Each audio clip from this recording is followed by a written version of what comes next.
1 litre দুধ আর টক দই সে বসিয়ে দিলাম। এই দুধটাকে এবার জাল দিয়ে একদম হাফ করে নেব। 1 লিটার দুধকে আমি হাফ লিটার করে নেব এটাকে, আর কন্টিনিউ নেড়ে যাব এটাকে। জাল দিয়ে আমার একদম হাফ হয়ে এসছে, এইরকম হাফ করে নিতে হবে দুধটাকে। এবার আমি এটাকে গ্যাসটাকে অফ করে কিছুটা ঠান্ডা করতে দেবো। দুধটা জাল দিতে দিতে একদম কমে গেছে, পুরো একদম হাফ হয়ে গেছে। এবার আমি গ্যাসটাকে কমিয়ে দুধটাকে এইরকম ঠান্ডা হবে, ঠান্ডা আমি আঙুল ডোবাতে পারি সেই রকম ঠান্ডা হয়ে গেছে। এবার আমি দুধটাকে ফেটিয়ে নিয়েছি, এবার এই দুধটাকে আমি দিয়ে দেব, দিয়ে ভালো করে মিশিয়ে নেব।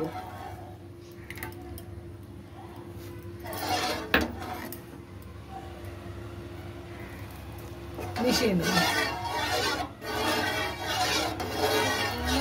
এবার এটাকে একটা কাপড়ের মধ্যে বসিয়ে একটা প্লেট দিয়ে ঢাকা দিয়ে এটাকে মুড়িয়ে রেখে দেবো 12 ঘন্টা। দেখুন কি সুন্দর পড়েছে, কাঠগুলো দইটা পড়ছে না, এত সুন্দর হয়েছে। আপনাদের কেটে দেখাচ্ছি, এই দেখুন কি সুন্দর হয়েছে দইটা। এটা আমি কালকে আমি পেতেছিলাম রাতে।